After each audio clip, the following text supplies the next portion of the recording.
Thank you and welcome to our podcast, My Personal Library.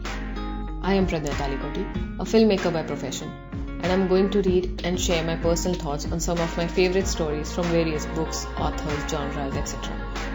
And a small disclaimer, rights of these stories are with the respective publishers or authors. This podcast is produced by Pixels Unlimited and narrated by me, that is Pradnya Talikoti. Today I'm going to read short story written by O. Henry, Girl. William Sidney Porter, better known by his pen name O. Henry, was an American short story writer. Henry was a master of surprise endings who wrote about the life of ordinary people in New York City. A twist of plot, which turns on an ironic or coincidental circumstance, is typical of O. Henry's stories. Some of O. Henry's works include The Gift of Maggie, The Duplicity of Hargreaves, and Ransom of Red Chief. His legacy includes the O. Henry Award, an annual prize awarded to outstanding short stories. Girl. In gilt letters on the ground glass of the door of room number 962 were the words, Robinson Hartley Brokers. The clerks had gone. It was past 5, and with the solid tramp of drop of price Percherons, scrub women were invading cloud-capped 20-story office building. A puff of red-hot air flavored with lemon peelings, soft coal smoke and train oil came in through half-open windows. Robbins, 50-something of an overweight beau and addicted to first nights and hotel palm rooms, pretended to be envious of his partner's commuter's joys. Going to be something doing in the humidity line tonight, he said. You out-of-town chaps will be the people with your katydids and moonlights and long drinks and things out on the front porch. Hartley, 29, serious, thin, good-looking, nervous, sighed and frowned a little. Yes, said he. We always have cool nights in Florilhurst, especially in the winter. Man with an air of mystery came in the door and went up to Hartley. I've found where she lives, he announced in a portentous half-whisper. That makes the detective at work a marked being to his fellow men. Hartley scowled him into a state of dramatic silence and quietude. But by that time, Robbins had got his cane and set his stipend to his liking, and with the debonair nod, went out to his metropolitan amusements. Here's the address, said the detective in a natural tone, being deprived of an audience to foil. Hartley took the leaf torn out of the sleuth's dingy memorandum book. On it were penciled the words, Vivian Arlington, number 341 Street, care of Mrs. McComas. Moved there a week ago, said the detective. Now if you want any shadowing done, Mr. Hartley, I can do you as a fine job in that line as anybody in the city. It will be only $7 a day and expenses. Can send in a daily typewritten note covering... You needn't go on, interrupted the broker. It isn't a case of that kind. I merely wanted the address. How much shall I pay you? 1 day's work, said the sleuth. A tenner will cover it. Hartley paid the man and dismissed him. Then he left the office and boarded a Broadway car. At the first large crosstown artery of travel, he took an eastbound car that deposited him in a decaying avenue, whose ancient structures once sheltered the pride and glory of the town. Walking a few squares, he came to the building that he sought. It was a new flat house bearing carved upon its cheap stone portal its sonorous name, the Valobrosa. Fire escapes zigzagged down its front, these laden with household goods, drying clothes, and squalling children evicted by the midsummer heat. Here and there, a pale rubber plant peeped from its miscellaneous mass, as if wondering to what kingdom it belonged, vegetable, animal, or artificial. Hartley pressed the McComas button. The door latch clicked spasmodically, now hospitably, now doubtfully, as with anxiety whether it might be admitting friends or duns. Hartley entered and began to climb the stairs after the manner of those who seek their friends in city flat houses, which is the manner of a boy who climbs an apple tree, stopping when he comes upon what he wants. On the 4th floor, he saw Vivian standing in an open door. She invited him inside with a nod and bright, genuine smile. She placed a chair for him near a window and poised herself gracefully upon the edge of one of those Jekyll and Hyde pieces of furniture that are masked and mysteriously hooded, unguessable bulks by day and inquisitorial racks of torture by night. Hartley cast a quick, critical, appreciative glance at her before speaking and told himself that his taste in choosing had been flawless. Vivian was about 21. She was of the purest Saxon type. Her hair was ruddy golden, each filament of the neatly gathered mass shining with its own lustre and delicate graduation of color. In perfect harmony were her ivory clear complexion and deep sea blue eyes, that looked upon the world with ingenious calmness of a mermaid or the pixie of an undiscovered mountain stream. Her frame was strong and yet possessed the grace of absolute naturalness, and yet with all her northern clearness and frankness of line and colouring, there seemed to be something of the tropics in her, something of a languor in droop of her pose, of love of ease in her ingenious complacency of satisfaction and comfort in mere act of breathing. Something that seemed to claim for her a right as a perfect work of nature to exist and be admired equally with a rare flower or some beautiful milk-white dove among its sober-hued companions.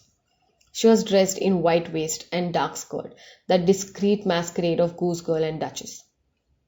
"Vivian," said Hartley, looking at her pleadingly, "you did not answer my last letter. It was only by nearly a week's search that I found where you had moved to. Why have you kept me in suspense when you knew how anxiously I was waiting to see you and hear from you?" The girl looked out of the window dreamily. "Mr. Hartley," she said hesitatingly, "I hardly know what to say to you. I realize all the advantages of your offer, and sometimes I feel sure that I could be contented with you. But again, I am doubtful. I was born a city girl, and I am afraid to bind myself to a quiet suburban life." "My dear girl," said Hartley ardently, "have I not told you that you shall have everything that your heart can desire, that is in my power to give you? You shall come to the city for theatres, for shopping, and to visit your friends as often as you care to. You can trust me, can you not?" "To the fullest," she said, turning her frank eyes upon him with a smile. "I know you are the kindest of men, and the girl you get will be the lucky one. I learned all about you when I was at the Montgomerys." "Ah," said Hartley with a tender and reminiscent light in his eyes. "I remember well the evening I first saw you at Montgomery's. Mrs. Montgomery was sounding your praises to me all the evening, and she hardly did you justice. I shall never forget that supper. Come, Vivian, promise me. I want you. You will never regret coming with me. No one else will ever give you a pleasanter home." The girl sighed and looked down at her folded hands.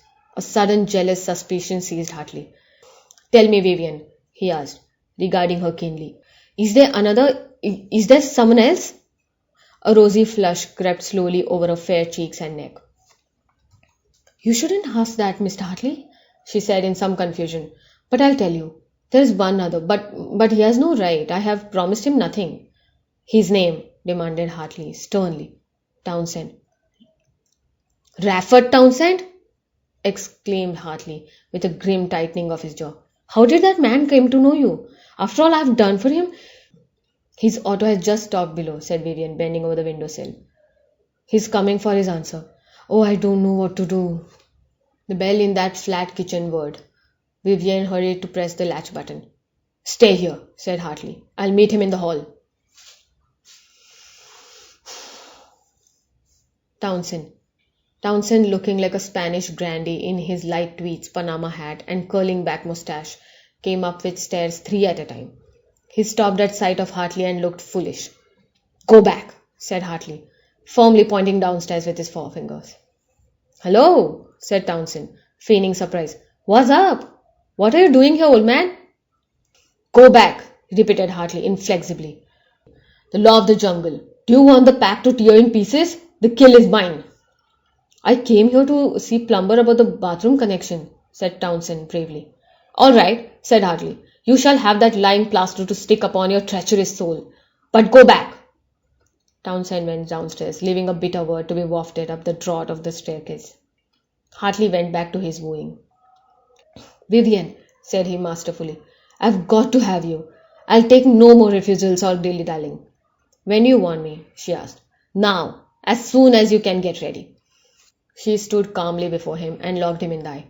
"Do you think for one moment," she said, "that I would enter your home while Eloise is still there?" Hartley cringed, as if from an unexpected blow. He folded his arms and paced the carpet, once or twice. "She shall go," he declared grimly. Drops stood upon his brow. "Why would I let that woman make my life miserable? Never have I seen one day of freedom from trouble since I have known her." "You are right, Vivian. Eloise must be sent away before I can take you home. But she shall go. I have decided. I will turn her from my doors." When will you do this? Asked the girl. Hartley clenched his teeth and bent his brows together. Tonight, he said resolutely. I will send her away tonight. Then, said Vivian, my answer is yes. Come for me when you will. Come for me when you will. She looked him into his eyes with a sweet, sincere light in her own. Hartley could scarcely believe that her surrender was true. It was so swift and complete. Promise me, he said feelingly. On your word and honor.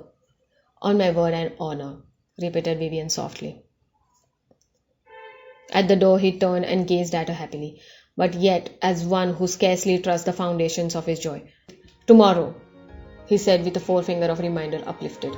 Tomorrow, she repeated with a smile of truth and candor. In an hour and 40 minutes, Hartley stepped off the train at Floral House. A brisk walk of 10 minutes brought him to the gate of handsome 2-story cottage, set upon a wide and well-tended lawn. Halfway to the house, he was met by a woman with jet black braided hair and flowing white summer gown, who half strangled him without apparent cause. When they stepped into hall, she said, Mama's here. The auto is coming for her in half an hour. She came to dinner, but there is no dinner. I have something to tell you, said Hartley. I thought to break it to you gently, but since your mother is here, we may as well out with it. He stood and whispered something at her ear. His wife screamed. Her mother came running into the hall. The dark-haired woman screamed again, the joyful scream of a well-beloved and petted woman. Oh, Mama, she cried ecstatically. What do you think? Vivian is coming back to cook for us. She's one that stayed with Montgomery's a whole year. And now, Billy dear, she concluded, you must go right down into the kitchen and discharge Eloise. She has been drunk again the whole day long.